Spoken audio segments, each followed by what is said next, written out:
Hey, hello friends. Welcome. Thank you for joining me again today. This is a continuation, as you can see, of the job that I started weeks ago. I began by doing a very finished charcoal drawing of the subject matter, and then I scanned it on my computer, printed it out. Oh, I can't show you here. It's got a piece of paper on top of it. Let me see what I can do here. Okay, never mind. I'll show it to you through a light table. So this is a print from my computer, cut out, enlarged, cut out, and taped together. And that's what I traced to get this from. So I won't have to use, most of the drawing here is done, at least the first layer of the drawing. Just a little bit more light on the subject. There we go. And as you can see, I've started doing just a little bit of focus. Hang on here, I'm going to try to get my other camera to behave. That camera's running into cameras here.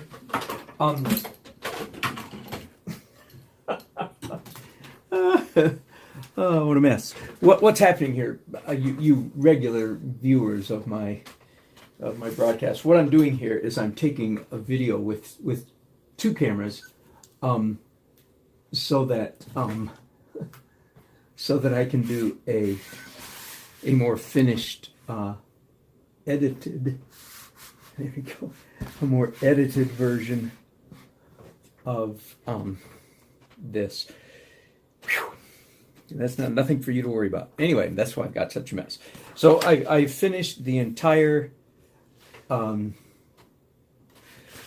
first layer of cross-hatching. And much of the cross-hatching that I did on this layer was, in fact, what I call scribble hatching. I'll demonstrate that again real quickly. So normal cross-hatching is you shake the pen, of course, that's all part of the territory with a rapidograph pen. You tap it upside down. So normal cross-hatching is let me do this with a Sharpie. You do you do lines like this, right? And then the second layer you come and typically do something right across it or like this. Okay, so that's cross-hatching.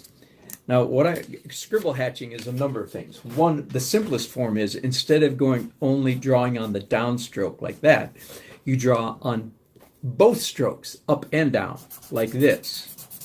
Okay, so it's much quicker, but kind of messier. That's why I call it scribble. Now, at some point, I do scribble hatching like this, so that's really scribbly. All that, be that as it may. I do want to tell you one more thing about this particular job. My client on this job, the author of the book, cover of the book that I've designed looks like this. Breaking Free with Broken Wings, a novel, Tim Paulson, illustrated by Dan Nelson. Okay, so that's what I've sent to my client. A little bit of hand lettering, real hand lettering there, and so on. And she's offset nicely to the right in the illustration. I'm happy with the composition of both of the illustration and of the book cover. But this particular client does not want traditional cross-hatching. Again, traditional cross-hatching, first layer would go like that, second layer would go something like that. Okay? And my client called this tic-tac-toe. He said, I don't want tic-tac-toe. No, of course, I could get all huffy and arrogant and artsy-fartsy and say, well, if you don't like my style, and I could do that. And, of course, I'm being paid quite fairly for this job, so that would be kind of stupid. But more than that, artistically, I've never said this on a broadcast before.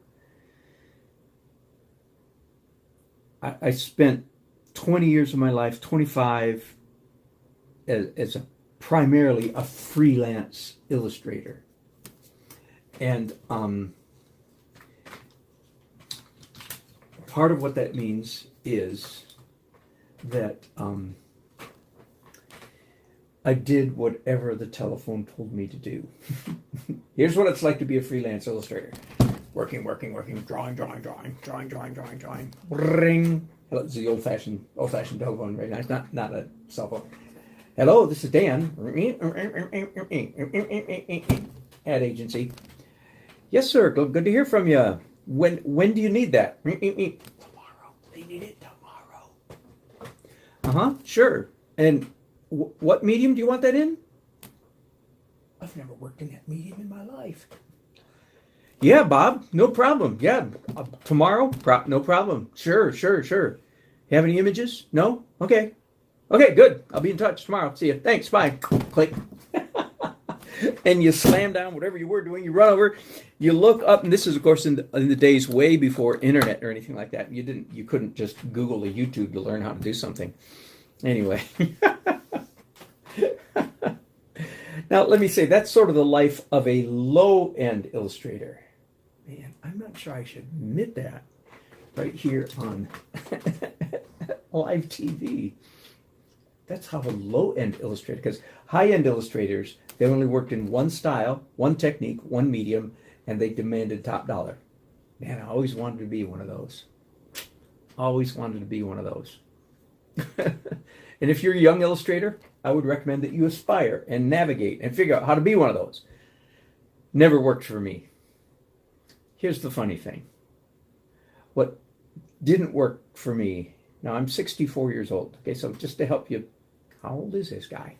To some of you, that's unbelievably ancient. I think of the Beatles song, will you still love me? Will you still leave me when I'm 64? That's because the Beatles, when they sang that song, they could not imagine any age older than 64. And here I am. It ain't that old, folks. Anyway, the irony is, if you'll forgive me a little digression before I get back to cross-hatching, the irony is, now at age 64, you know what? Being a bottom feeder illustrator, being a low-end illustrator, I don't know. It's hard to imagine one's life being different, but it served me pretty well because now I work pretty competently in a wide range of mediums.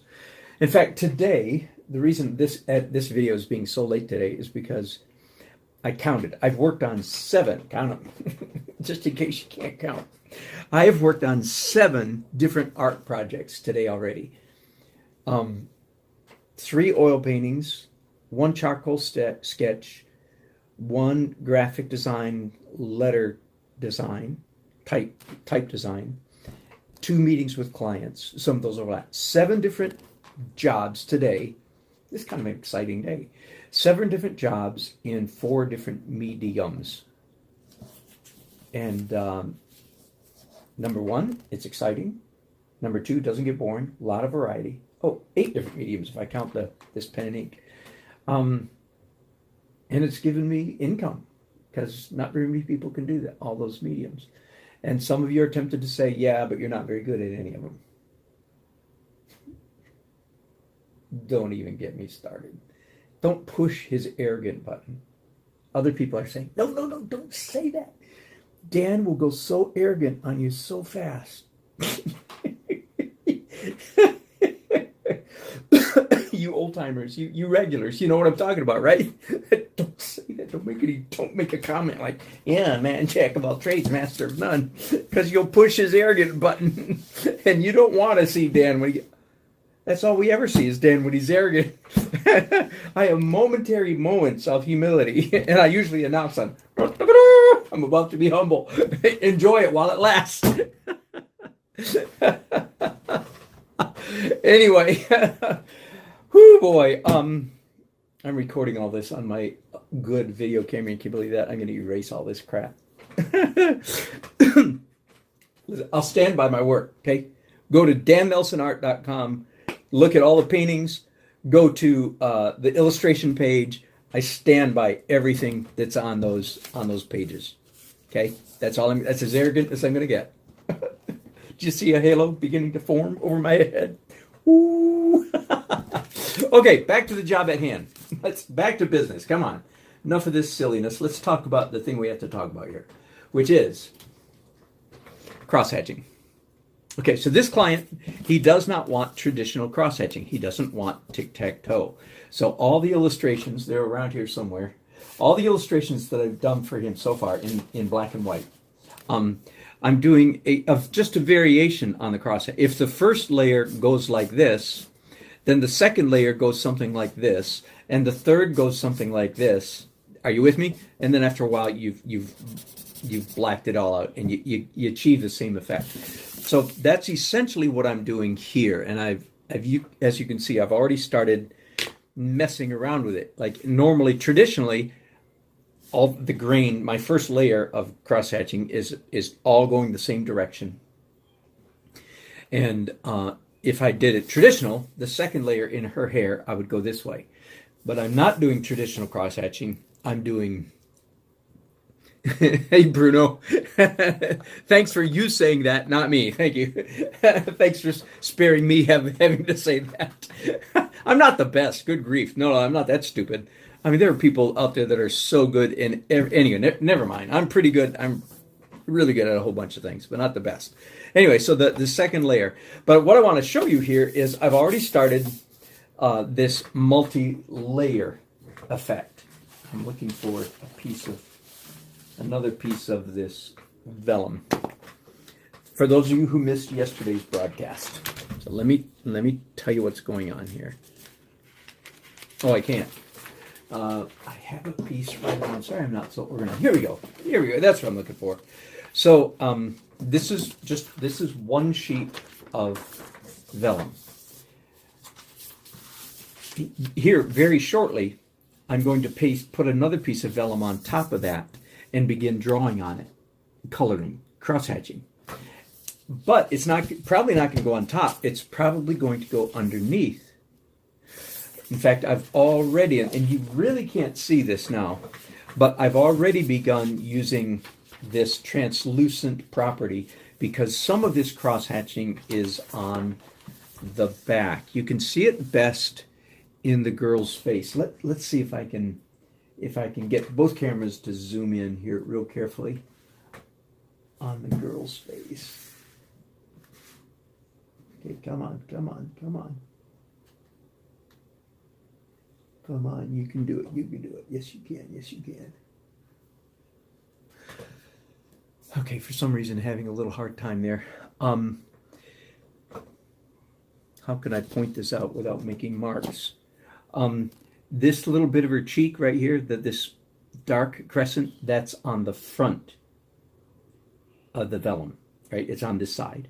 But the rest of the shading under her nose, on this side of her face, is actually drawn on the back of the vellum. That's why it appears lighter than this crescent that's on the front. Does that make sense? So that's the realism. That's the reality of what I'm going to play with. These trees right here are drawn on the back. The cross-hatching is on the back of this vellum. It's on this side so that it's slightly lighter because, of course, let me show you the drawing again, because I want this illustration to have this soft, misty light effect. Got it? So I'll let you watch me draw just a little bit because this does get dreadfully boring for you guys. And it would get boring for me if it weren't for the internet. Back in the day, it was books on tape. You guys remember tapes? Man. Books on tape. I went through piles of them back in the 90s. Oh my goodness. I listened to so many books. I loved it. Classic literature, science, history. Now I just listen to all that on podcasts, of course, which I love even more. Right now, what you're seeing is me wrestling with a rapidograph pen to get it to work well. I let it sit there for several minutes open, and I shouldn't have done that.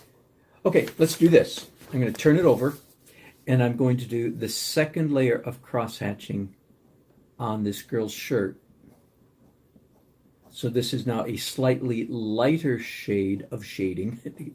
Lighter shade of shading. I'm pushing the boundaries, the limits of language here, trying to express. Now this is not going well. This is the part that I don't want the Rapidograph pen company to watch me doing. I'll probably edit that part out. But that's reality. That is realism. Okay, so I'm just doing cross-hatching shading. And because I'm drawing on the back of the vellum,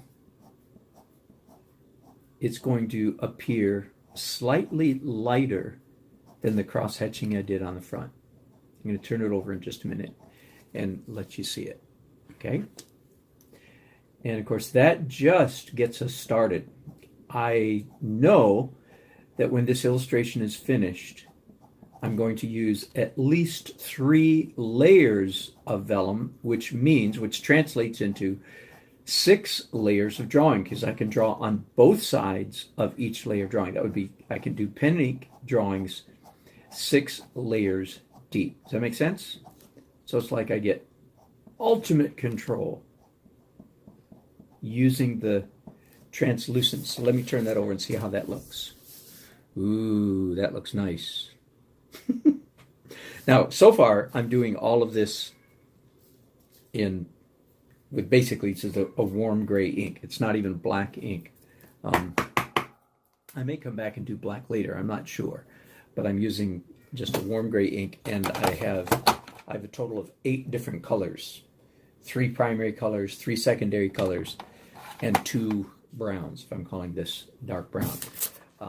So when I'm finished, this will be a colored illustration, but I'm not starting in color, of course. I'm starting in neutral tones, gray tones, earth tones, moderate tones, and I'll be adding the color later.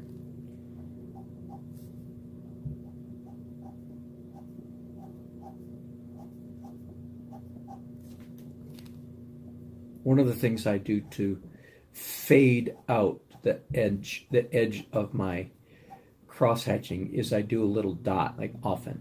I'll draw a line and then put a dot at one end or the other, and sometimes both. Again, just that's very, I think, very fairly traditional cross-hatching technique. You could call the dot just a very short hatch. Cross-hatching. If you don't cross, is it just hatching? I don't know, it might be. But we don't usually call pen and ink hatching, right? That term is not used. It's sort of like underpainting in a painting. That term is used all the time by artists, underpainting, but you rarely have, at least don't remember hearing anybody talk about overpainting. I do that simply because I run out of words to describe the final stages of the painting process. So I call it overpainting, but always with apology, like, I'm not sure this is really a word. Okay, so I'm going to turn this over in just a second and let you see the effect of doing cross-hatching on 2 sides. See, it's getting softer already. It's getting more modeled. It's getting more graduated. There will be, again, here's my target. This is what I'm aiming for. I'm aiming for this kind of softness, this kind of halftones achieved through pen and ink. Now, I also reserve the right. I may use airbrush on this. And I don't know yet. It depends. I may just get so intoxicated by seeing how far, how much I can do without using airbrush, that I'll just decide to gut it out and just keep cross-hatching. But I don't know. The pen and ink and the airbrush are a very serendipitous combination, because the airbrush itself creates virtually no texture. Are you with me? It creates no texture, and then all of the texture of the cross-hatching, the pen and ink. In fact, the question must be asked, Why would anyone even do cross-hatching? It's so boring and slow and laborious. The reason is because of the fun texture, that because it's fun to look at. That's in my opinion, that's the only reason for doing cross-hatching, is because the texture is fun to look at. That's all. Sure, it's a old-fashioned reproductive, way of reproducing an image, but I'm not doing it because it's old-fashioned. I do it simply because it looks cool. In fact, one of the ironies here in all this is that if you go to dannelsonart.com and look at my illustrations, one of the big albums on my illustration page is my cartoon, and you'll find a couple hundred cartoons that are all done with some pretty sophisticated cross-hatching, which is, again, that was my niche. That was my style of cartooning. It was very, very free and loose outlines combined with very tight shading in between.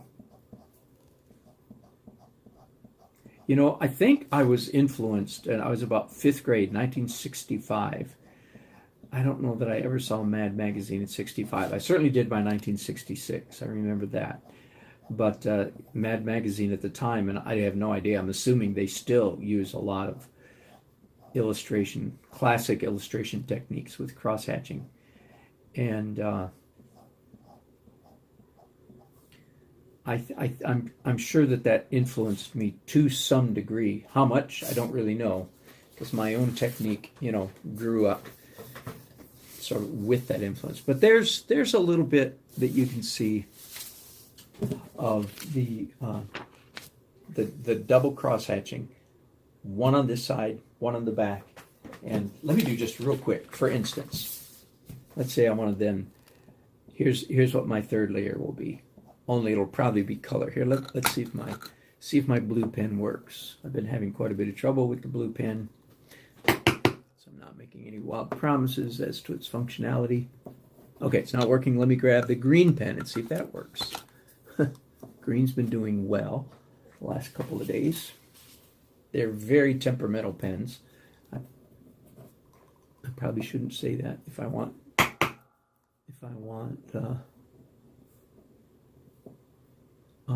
Kohinoor, the manufacturer. Okay, so here's green. You with me? Now that, of course, really stands out strong. It's like, whoa, that is a pretty powerful green, even though it's just in cross-hatching, even though it's just, less than 1/3 of the surface of the Mylar is receiving ink. It's 2/3 blank paper, with me, and about 1/3, but still, that feels really strong. Well, here's what I'm going to do with it. Now I need to make sure that that's dry. Okay, so here's what I'm going to do with it. There you go. Can you see that? So that shows you, isn't that subtle? You can still, if you mash it down, you can still see it, but look how subtle it is. And that's what I'm going to do. And then let's say I come back on the back of that. This time I'm going to have, let's see if the purple color is working well. Looks like it is. So let's say I want to do this on this side. I want to do some purple. Once again, in this job, I'm not doing classic cross-hatching. I'm doing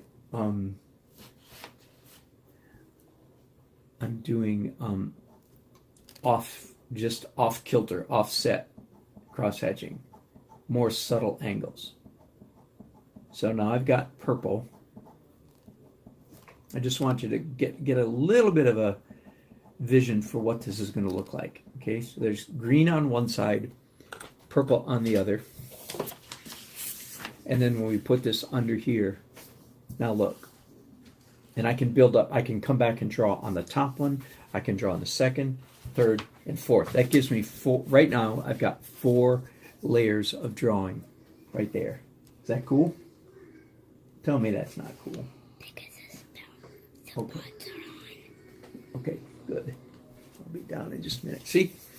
So I'm going to have a lot of fun. And then if I want to, I'll add airbrush to this. And if I do that, of course, I will certainly broadcast.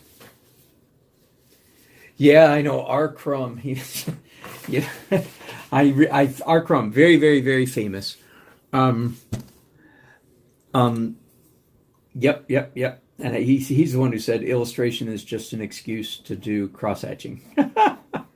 He was a character in more senses than one.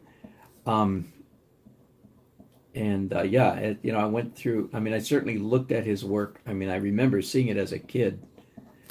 Um, and I didn't know he was influenced by the artists of the 20s and 30s. Is that what you said? That's good to know. Anyway, I hope that looks like fun to you because I hope it looks like fun to me because that's what I'm going to be doing for the next several days as much as I can. I need to knock this thing out, need to finish it, need to get the book published, need to get paid. Getting paid is always a really good thing. So thank you for joining me. I'm actually going to go downstairs. I think my grandson just walked in. My grandchildren are living with me. And for what it's worth, my son-in-law, and my grandson, our favorite TV show. We have one TV show that we watch, and it's BattleBots. Is he living in France now? He must be old. My goodness. Huh. R. Crumb. You can look him up. Anyway, so I'm going to go take this downstairs and draw while I watch BattleBots. Bye, y'all. Thanks for watching.